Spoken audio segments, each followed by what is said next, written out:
ayoko talaga sa kanya. Bes, ayan siya oh, yung pet peeve mo. Hi! Panira ng araw. Okay, class, break time muna tayo.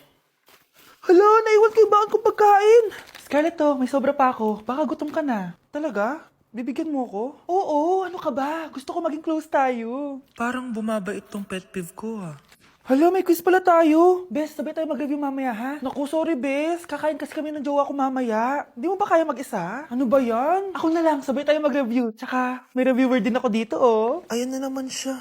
Sure ka? Ako talaga yung gusto mo kasabay mag-review? Oo naman. Ba't naman hindi? Idol nga kita kasi ang talino mo, eh. Sige na nga. Okay, class. Para sa activity natin today, pili kayo ng partner nyo. Best, partner tayo ah. Sorry na, best. Partner na kasi kami ng baby loves ko eh. Partner na kami ng baby loves ko eh. Tayo na lang yung partner, Scarlett. Ikaw na naman. Buti ka pa. Gusto mo ako makapartner. Ayan, perfect! Partner kayo ng pet peeve mo. Ha? Best! Pet peeve mo pala ako? After mo siraan sa amin yan, BFF na kayo ngayon? Samantha! Samantha, magpapaliwanag ako. Oh, ba't nandito ka? Pet peeve mo ako, di ba? Umalis ka na. Oo, pet peeve kita. Dati. Kasi ang sungit mo sa akin eh. Tapos palagi mo ako iniinis. Alam mo kung bakit? Kasi gusto kita. Ha? Wala, never mind. Samantha!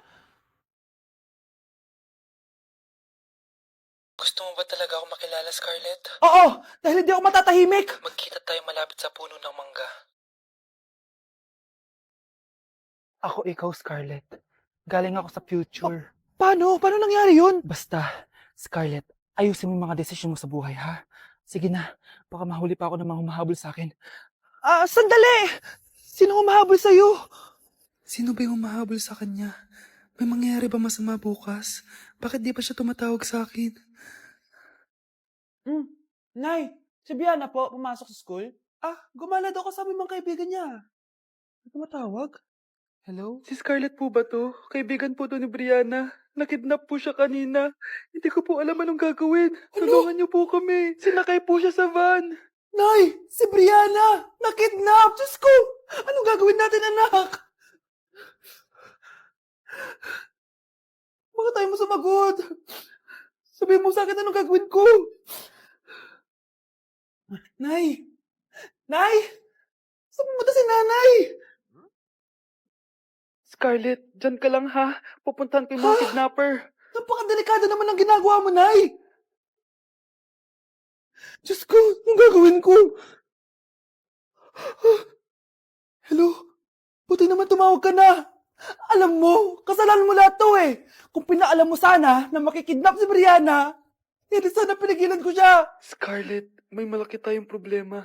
Nasa bahay niyo yung humahabol sa akin. Magtago ka na. Scarlett! Nay, Oo, Scarlett. Galing ako sa future. ikaw ba yung humahabol sa isang Scarlett? Hindi ko na siya kailangan.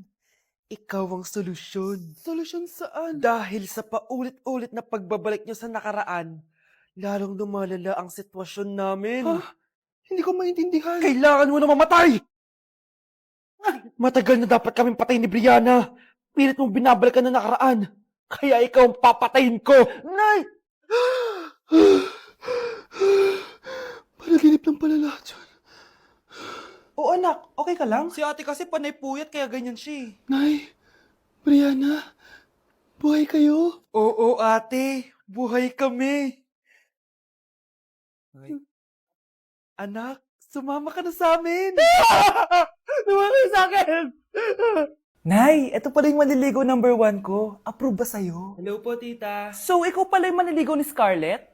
Ano ang kaya mong ibigay sa anak ko? Hindi man po ako mayaman. Pogi naman ako. Pasta walang pera? Sa daming luho ng babaeng to, hindi mo mabubuhay yung anak ko. Di naman importante yung pera na eh. Basta pogi.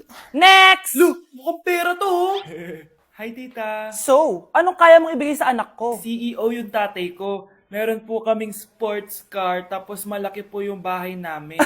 Mayaman, pero mukhang mabaho. Judger to ah. Bibigyan sana kita ng 1 milyon. Bahala ka dyan. 1 milyon?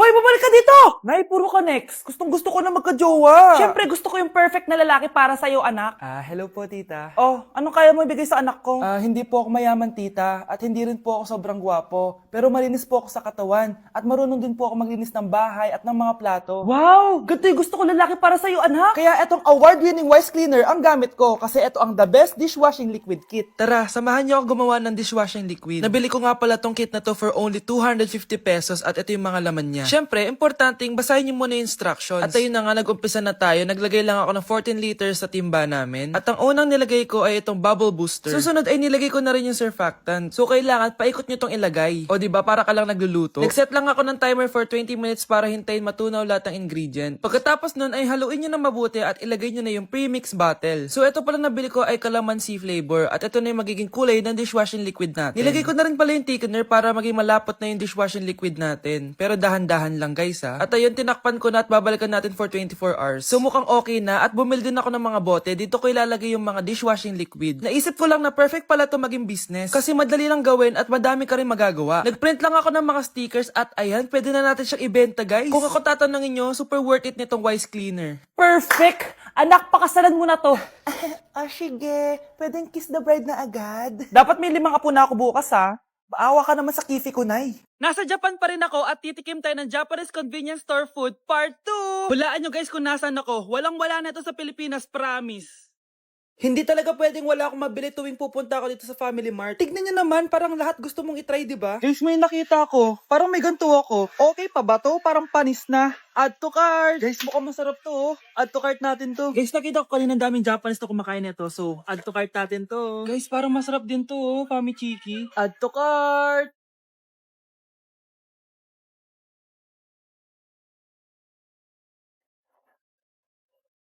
Tikman na natin! Una natin titikman na itong mukhang bayag. Bakit kaya ganito kulay niya? Saan yung amoy niya? Amoy mani. Unang kagat. Masarap siya pero lasa siyang mani. Oo eh. Masarap siya. Sarap siya. 7 out of 10 to. Next natin tong Fami Chiki. Tignan nyo guys, grabe. Walang buto to ah. The best! Pupunta talaga ako ng Japan para lang dito. Buhay ko out of 10 to guys. Next, mag-drinks muna tayo. Sarap. Wala akong masabi. Ang sarap niya. 10 out of 10 to sa akin. Ang daming Japanese na kumakain nito kanina. So, try na natin kung masarap ba talaga. Parang marshmallow. Ice cream yan. Masarap siya pero medyo matamis siya. Mahilig sa matamis. Sarap! Okay. Next natin itong palaging kinakain ni Honey Bunch. So para siyang pandesal na may feeling sa loob. Dami pala niya. May laman siya guys. You know?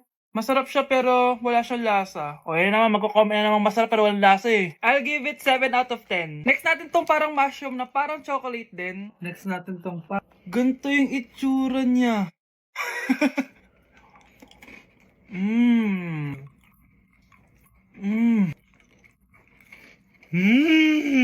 Uy talaga. Masarap to guys, 9 out of 10. Okay guys, last natin tong soy sauce flavored moisturized crackers. So, lasa siyang toyo. Tikman na natin.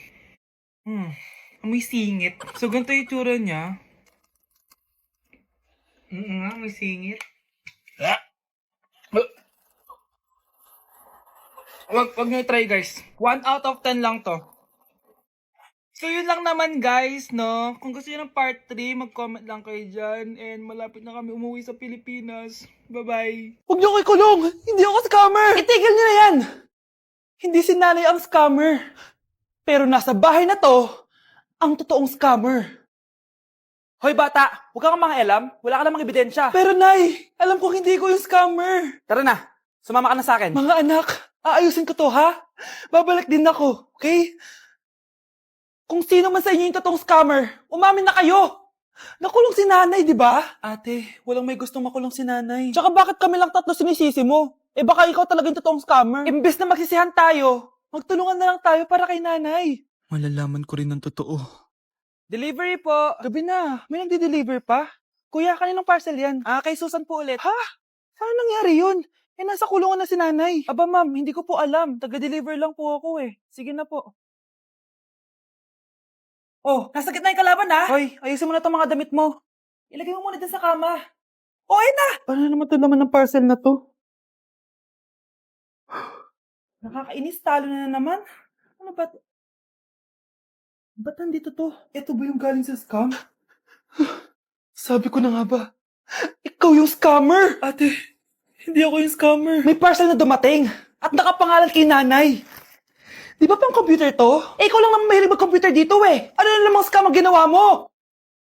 Pasalamat ka, minor de edad ka pa. Bawal ka pa makulong. Pasensya na sa ginawa ng anak ko. Pagsasabihan ko to. Basta wag na uulitin ha. Ako na magbibigay sa mga may-ari neto. Sige na. Ang galing mo talaga. O eto, sino to cellphone? Akin tong pera. Mas kailangan ko to. Galingan mo pang mang-scam para mas marami tayong makuha. Bahala sa'yo. Makakaasa ka. Gagalingan ko pa.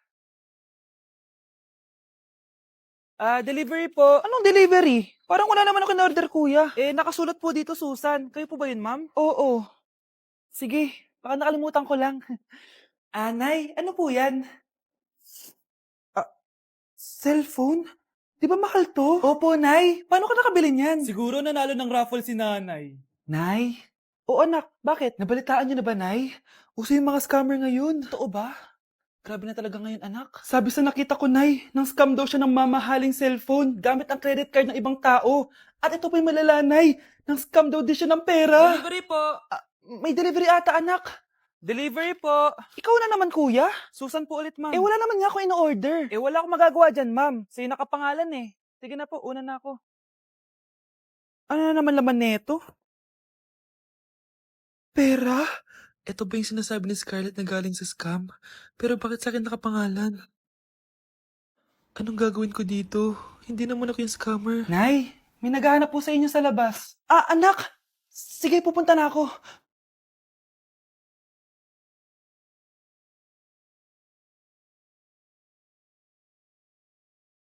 Hello po. Ano pong kailangan nila? Kayo po ba si Susan, ma'am? May natanggap po kasi akong report na kayo daw po nangi-scam. Scammer? Hindi ako scammer, Ma'am, sa'yo nakapangalan ng mga parcel. Kaya sumama ka na sa amin. Hindi nga ako scammer! Ikukulong ka na namin. Huwag niyo ko ikulong! Hindi ako scammer! Itigil niyo na yan! Hindi si nanay ang scammer. Pero nasa bahay na to, ang totoong scammer. Sige. Papaalam muna ako, Nay, pwede ba ako sumama sa gala namin magtutropa? Ayan, gala na naman! Hindi pwede! Ano ka? Anak sa mayaman? Nay, sige na. Kasama ko naman yung anak ng kumari mo. Kahit kasama mo pa yung anak ng presidente, wala akong pake! Si nanay naman, napaka-KJ. Mabastos to, Nag-walk out pa. A few moments later. Wow, nagugas ng plato. Parang may gusto, Hoy, kahit magugas ka pa ng plato dyan, hindi kita papayagan, no? Aba, parang walang naririnig to, Nag-aaral ng maayos? Hindi pa rin kita papayagan, no? Hoy, ba't di mo pinapansin, Sige, pag ikaw di nakapagsalita. Ano kaya problema na ni Scarlett? Ba't di ako pinapansin? Siguro nagtampo yun sa akin kasi di ko siya pinayagan. Anak, please pansinin mo na ako. Pwede ka nang gumala. Sige, pinapayagan na kita. Sino yun? Wait lang, anak. Sino yan? Anak? Nay, sorry di ko na kinaya. Sumama na ako sa gala namin. Ha? Pinaprank mo ako, no? Eh, sino yun? Anong pinagsasabi mo, Nay? Buong araw akong wala dito. Nandito ka lang kanina, anak Nay, galing nga ako sa gala namin. Teka lang, anak. Anak? Yes, Nay? Alam mo, itulog mo yan, Nay. O, di ba, anak? May takot.